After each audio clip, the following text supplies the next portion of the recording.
Ever wonder how video game developers make a character slide across the screen, flip upside down, or spin around without turning into a completely distorted mess?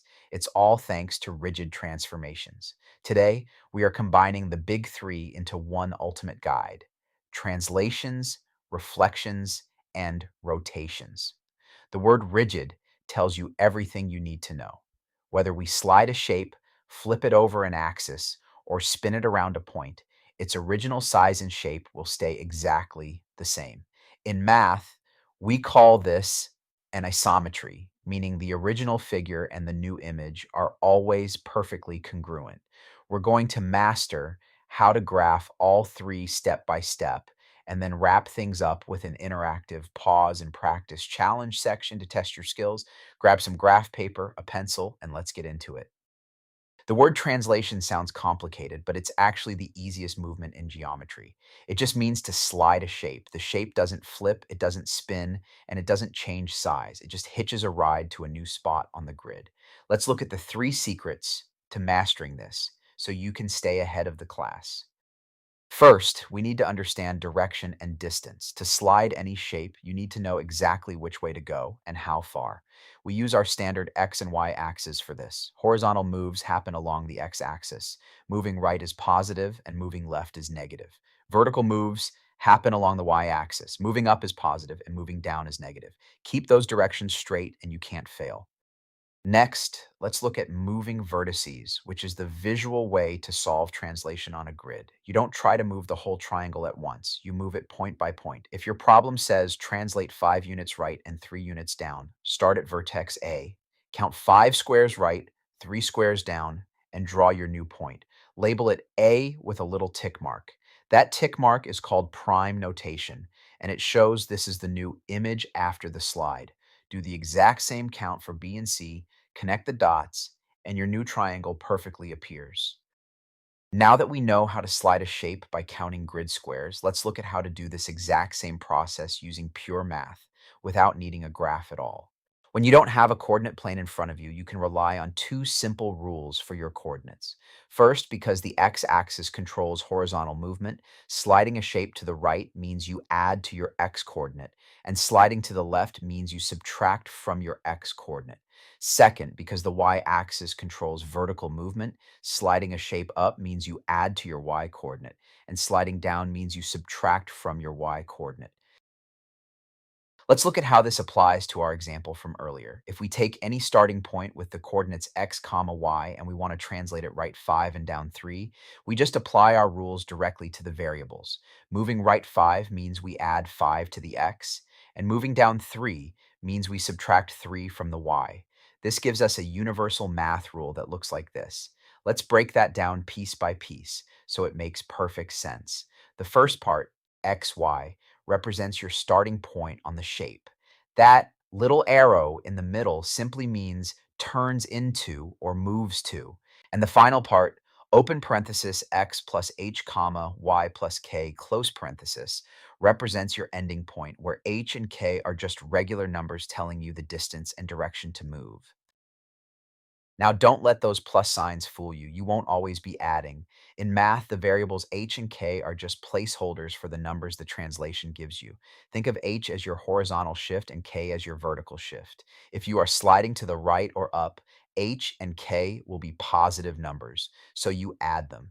But if you are sliding to the left or down, h and k become negative numbers. And remember, adding a negative number is the exact same thing as subtracting a positive. The word reflection sounds scientific, but it's actually just a geometry mirror. It means to flip a shape over a specific line called the line of reflection.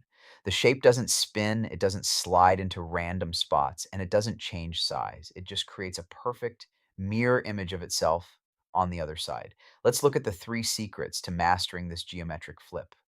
First, we need to understand the line of reflection, which is just a fancy math term for your mirror line. Just like a real mirror, a reflection needs a surface to bounce off of. In middle school math, your lines of reflection are almost always the standard axes, either the horizontal x-axis or the vertical y-axis. Think of this line as a giant crease in your paper. If you folded the graph perfectly along that line, the original shape and the flipped shape would match up exactly corner to corner. Next, let's look at counting to the mirror, which is the visual way to solve this on a grid. You don't try to flip the whole shape at once, you move it point by point. The key is the distance to the line of reflection is the same as the distance past the line of reflection. If the problem says reflect across the y-axis, first label the line of reflection, then start with one vertex. Look at vertex A. Count how many squares it takes to walk straight to the y-axis. If it's 7 squares away, keep walking 7 more squares straight past the line of reflection onto the other side and draw your new point. Label it A prime using our trusty prime notation to show it's the new image. Repeat this equal distance count for points B and C, connect the dots, and your perfect reflection appears. Now that we know how to flip a shape by counting grid squares, let's look at how to do this exact same process using algebra without needing a graph at all. When you don't have a coordinate plane in front of you, you can rely on two simple algebraic rules. If you take any point and reflect it across the x-axis, the new point will keep the same x coordinate, but the y coordinate will change signs. If you take any point and reflect it across the y-axis, the new point's x coordinate will change signs, but the y coordinate will stay exactly the same. The algebraic rule for reflecting across the x-axis looks like this. Let's break that down piece by piece so it makes perfect sense. The first part, x, y, is your starting point. The arrow means turns into. And the final part, x, negative y, tells you that your x coordinate stays exactly the same, but your y coordinate switches to its opposite sign. If you reflect across the y-axis instead, the rule switches, meaning your x changes signs while the y coordinate stays exactly the same. Now, don't let those negative signs fool you. They do not mean the answer is always a negative number. In algebra, a negative sign in front of a variable means the opposite. Think of it like a light switch. If your starting x coordinate is a positive 4, the rule negative x turns it into its opposite, a negative 4. But if your starting x coordinate was already a negative 3, the rule negative x flips it to its opposite, a positive 3. The rules should be thought of as if you take any point and reflect it across the x-axis, the new point will keep the same x coordinate, but the y coordinate will change to its opposite. If you take any point and reflect it across the y-axis, the new point's x coordinate will change to its opposite, but the y coordinate will stay exactly the same.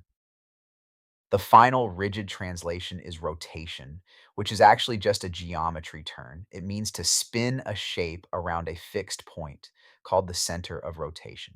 The shape doesn't slide into random spots, it doesn't flip backwards, and it doesn't change size. It just pivots dynamically like the hand of a clock. Let's look at the secrets to mastering the rotation. First, we need to understand the center of rotation, which is just a fancy math term for your pinwheel point. In middle school math, your center of rotation is almost always the origin, that exact 0, 0 center point of your graph. Traditional geometry textbooks will tell you to solve this visually on a grid using protractors and tracing paper. You would look at vertex A, imagine a circle pivoting around the origin, and try to visually count the boxes as they swing sideways. But here's the secret.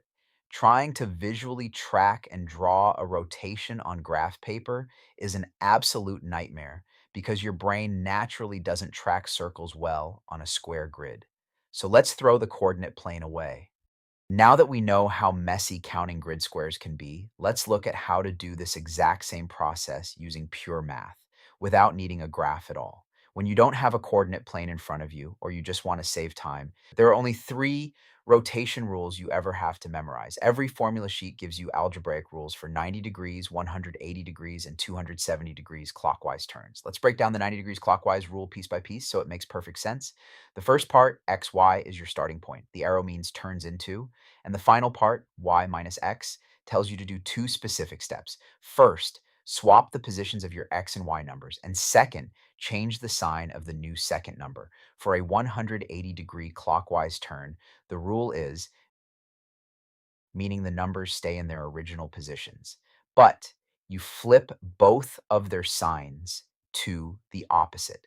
For a 270-degree clockwise turn, the rule is which means you swap the x and y and change the sign of the first number. Now, don't let those negative signs fool you. They do not mean the answer is always a negative number. Just like a light switch, a negative sign in front of a variable simply means the opposite. But wait, what happens if your test throws a curveball and asks you to rotate a shape counterclockwise to the left instead of clockwise to the right? If you try to memorize three more formulas, you are going to mix them up. Don't do it. Instead, use the circle match shortcut because a full circle is 360 degrees. Turning 90 degrees counterclockwise puts you in the exact same spot as turning 270 degrees clockwise. They are identical. The same is true for 270 degrees counterclockwise and 90 degrees clockwise. So rather than memorizing six rules with the matching trick, you only ever have to remember these three rules instead. Here is the master list. Now it's time to test your skills. I'm going to give you six problems plus two challenges at the end. Pause the video after each problem, solve, and then press play to see the solution. Problem 1. Translate triangle ABC with vertices at 1, 1, 4, 1, and 2, 5, 4 units left and 2 units up. Pause now. Welcome back. Shift each vertex left 4 and up 2. Your new coordinates are A prime minus 3, 3, B prime 0, 3, and C prime minus 2, 7. Problem 2. Translate square DEFG with these 4 vertices, 3 units right and 5 units down. Pause and solve. The solution, add 3 to the x values and subtract 5 from the y values. The new square sits at D prime, 2 minus 3, E prime, 5 minus 3, F prime, 5 minus 6, and G prime, 2 minus 6. Problem 3. Reflect the point P at minus 3, 5 across the x-axis. Pause here. The solution. Across the x-axis, the x value stays the same, but the y value flips signs. The answer is P prime minus 3 minus 5. Problem 4. Reflect triangle DEF across the vertical y-axis. Give it a shot. The solution, height stays the same, but the x coordinates flip signs. Positive becomes negative, giving us d prime minus 2, 3, e prime minus 5, 1, and f prime minus 4, 6. Problem 5. Rotate point R at 2, 4, 90 degrees counterclockwise around the origin. Pause and think about your quadrants. The solution, a 90-degree counterclockwise turn moves us into quadrant 2, where x is negative. Your rule swaps the coordinates to give you r prime minus 4, 2. Problem 6. Rotate square J, K, L, M in quadrant 3, a full 180 degrees around the origin. Hit pause one last time. The solution, a 180-degree turn sends the shape straight into the opposite quadrant, changing all negative signs to positive. The new vertices are J prime 3, 6, K prime 1, 6, L prime 1, 4, and M prime 3, 4. Bonus challenge 1. Take triangle DEF and reflect it across the diagonal line y equals x. Pause, if you dare. Did you get it? To reflect across the line y equals x, simply swap your x and y coordinates. 2, 3 becomes 3, 2, 5, 1 becomes 1, 5, and 4, 6 becomes 6, 4. Bonus. Xiao Challenge 2, the ultimate double transformation. Start with triangle ABC in quadrant 4. First, reflect it across the x-axis, then translate the result 3 units left and 4 units down. Pause and track your steps carefully.